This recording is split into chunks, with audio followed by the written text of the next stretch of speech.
Hi, my name is Heather, and today I'm going to talk about whether it's okay to use AI in your children's book.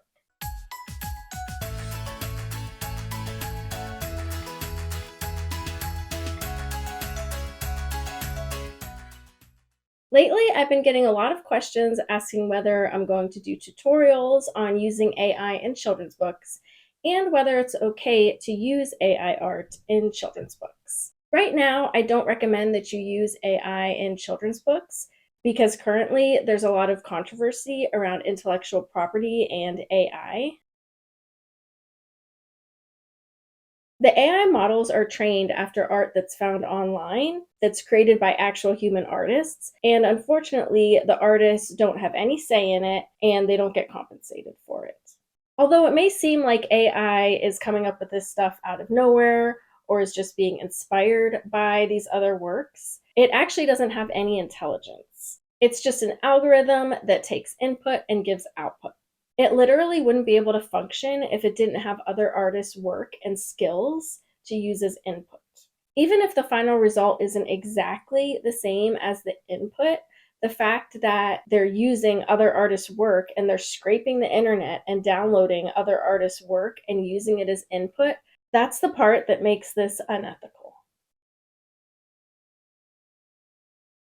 There are a ton of visual artists, singers, writers, comedians who have filed lawsuits against these AI companies because they are literally finding their own name in a list that's used as input to these AI systems. These lawsuits can take years to settle, and it's not something that's just going to be solved overnight.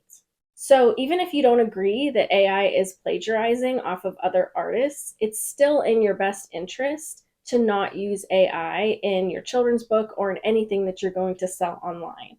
Because who knows what's going to happen years from now?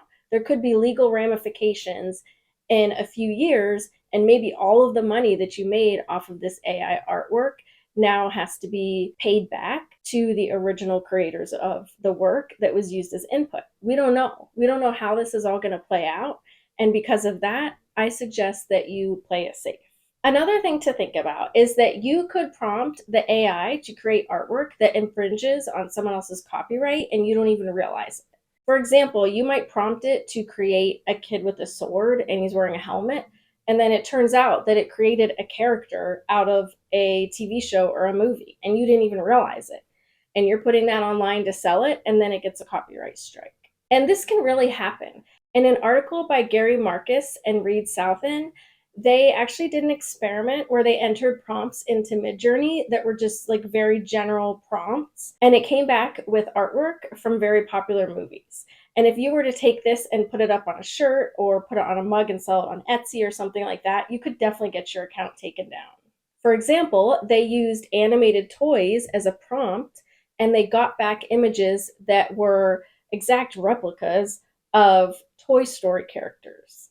And they also searched for video game plumber and they got back scenes from Super Mario Brothers.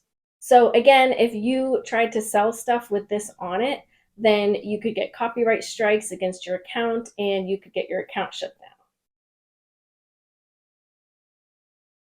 It would be different if artists could opt in for this and be fairly compensated, but right now it's happening without their consent and without compensation. My hope is that in the future, this will become better regulated and we will be able to opt into this and get compensated for our artwork being used in these systems. Maybe make royalties whenever something's generated or something like that. That could be really neat for those artists that want to do that. But right now, unfortunately, we're just not there yet.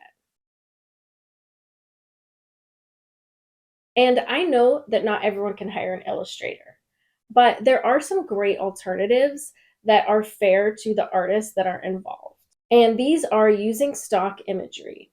If you're creating your children's book or any other kind of project in Canva, then there's elements there that are there for you to use and they come with commercial use. And if you upgrade to Pro, you get even more elements that have a license for commercial use. You can also try websites like Envato Elements or Creative Fabrica, and those have a small monthly fee And then as long as you're a member, you can download as many elements as you want to use in your projects. And with these websites, artists are creating this work and uploading it with the intention of them being used in all kinds of projects, and they get compensated for that. They get paid every time that one of those elements is used in something. So that way, you're supporting artists and you're creating great products with hand-drawn art, and you're also doing it without fear of any legal retribution. If you want more details on using Canva elements in your book and the legal stuff around that, check out the video that I created to answer just that question. Lastly, I'm going to end with a quote from Charles Urbach, an amazing artist that I know. Joining with creators in defending intellectual property is a first step in forcing these entities to develop and implement the tech responsibly and ethically. My hope is that they will eventually implement this responsibly and ethically. So let's hold off on using these AI elements for now and wait until those systems are in place and we know that it's okay to use them. Thank you so much for watching this video. If you have any questions, let me know in the comments. And as always, you can email me at heather@heathercash.com. If you like this video, please give it a thumbs up and subscribe so I know to make more videos like this. Thanks so much for watching. Bye.